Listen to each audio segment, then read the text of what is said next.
हे मेरे प्यारे देश के वासियों, आज हमें अपनी मानवता की पहचान कराने का समय आ गया है।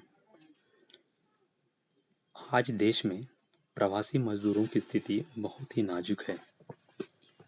उनकी पल पल की जिंदगी विनाश की ओर अग्रसर हो रही है। वो सभी जब पैदल चल रहे हैं तो उनके हर कदम जैसे कांटों में पड़ रहे हों। उन्हें खुद भी नहीं पता कि वो जिस सफर पर निकल पड़े हैं वो सफर सकुशल पूरा हो पाएगा या नहीं। अब तक आपने ये भी सुने होंगे कि बहुत सारे प्रवासी मजदूर पैदल ही वहां से निकल पड़े हैं, परंतु निकले तो जरूर, लेकिन ऐसे परिवार के सदस्य काल के गाल में समा गए। कितने ऐसे हैं जिनके सर से पिता का साया हमेशा के लिए टूट गया। कितनी असमय विधवा हो चुकी हैं जिनकी अब बाकी की जिंदगी अब कैसे कटेगी आप समझ भी सकते हैं। कितनी माताओं की गोद सूनी हो चुकी हैं। उन परिवारों के साथ अब कोई आगे और अनहोनी ना हो, इसके लिए हम सभी को अपनी मानवता का पहचान देते हुए उन्हें सहयोग अवश्य करना चाहिए। अर्थात उन पर जो बहुत बड़ी विपत्ति आन पड़ी है तो हम मानव को भी उनकी सहायता आन पड़ी है। आज हमारे देश के वीर मजदूर भाइयों के सामने खाने पीने के लाले पड़े हैं, जो मीलों मील चलकर पाँवों में छाले पड़े हैं। प्यास से उनके कंठ सूखे पड़े हैं, भूख से उनकी अतड़ियां भी सूखी पड़ी हैं। उनकी सभी तरफ से आशाएं टूट पड़ी हैं। उनकी आंखों आंसुओं से भरी पड़ी है। यह उनके जीवन के सबसे बड़ी संकट की घड़ी है जिससे हम मानव की सहायता आन पड़ी है। मैं उन सारे खासकर सक्षम भारतवासियों से अनुरोध करता हूँ कि आज और अभी से ही अपने अपने परिवारों, सगे संबंधियों की खोज खबर आप जहां हैं वहीं से फोन के माध्यम से ये पता करने का प्रयास करें कि कौन कौन से लोग अपने घर से बाहर बड़े बड़े शहरों में मजदूरी करने गए हैं आज और अभी से ही। इसलिए कि आप ये तो सुने ही होंगे, काल करे सो आज करे सो अब, पल में प्रलय होगी बहुरी करोगे कब। आज इसलिए भी क्योंकि वो वहाँ बहुत ही मुश्किल हालात में हैं।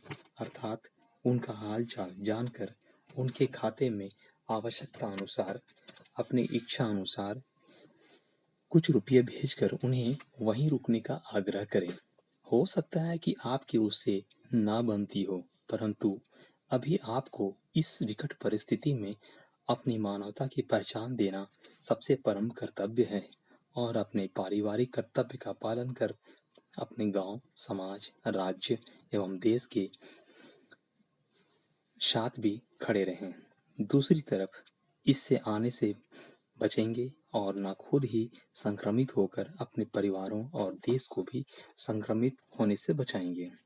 हम सभी जानते हैं कि इस महामारी विपदा से हमारे देश की सरकारें लगातार प्रयासरत हैं, चिंतित हैं।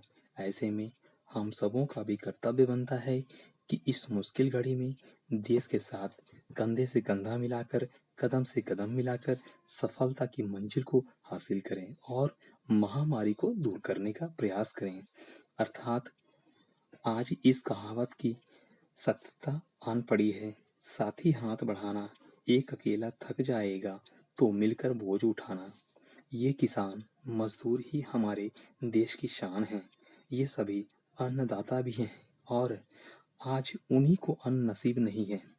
ये उसी प्रकार हुआ जब जब कर्तव्य और धर्म की रक्षा की बारी आई, तब श्री कृष्ण जी ने अपने सुदर्शन चक्र घुमाए थे। ठीक उसी प्रकार आज आपको मोबाइल फोन घुमाइए और संक्रमण को पांव पसारने से बचाएं। हे हमारे प्यारे देशवासियों, वे कुछ इस तरह हम सबों से कह भी रहे हैं, आज मेरा जीवन हो रहा है हनन, सिर्फ और सिर्फ ऊपर वाले को है नमन। लाख कर करके हार गए हैं जतन, ना भोजन है न पानी है, बस एक ही है गगन। मीलों मील हो रहा है चलन, बस हो रही है घुटन ही घुटन। अब मानवता हो रही है दफन, निकल पड़े हैं सर पे बांध कर कफन। लगता है कि अब समाप्त है मेरा जीवन, जैसे कि हार कर कह रहे हैं कि मेरा आखिरी सलाम है, ऐ मेरे वतन, ऐ मेरे वतन। इस मर्माहत भरी पुकार को सुनकर इसे दूर करने का प्रयास करें। धन्यवाद है उन सभी कोरोना योद्धाओं को जिन्होंने अपने त्याग से, देश के प्रति समर्पित भाव से, अपनी जान की परवाह किए बगैर दूसरों की जान बचाने में अपना अहम योगदान समर्पित किए हैं। जैसे डॉक्टर्स, नर्सेस, सफाई कर्मी, पुलिसकर्मी, देश के जवानों तथा केंद्र सरकार एवं राज्य सरकारें तथा धन्य हैं वे सभी जिन्होंने देश की इस विकट परिस्थिति में आर्थिक रूप से एक बहुत बड़ी रकम का अंशदान किए हैं। जैसे उद्योगपति, सिने जगत की हस्तियां, कॉमेडी शो की हस्तियां तथा वे सभी जिन्होंने आर्थिक के साथ साथ शारीरिक रूप से समर्पित भाव से भूखों को भोजन करवाए हों। आप सबको मेरा शत शत नमन। आप सबों को सल्यूट करता है ये वतन। मेरे इस वक्तव्य से सहमत हैं तो ज्यादा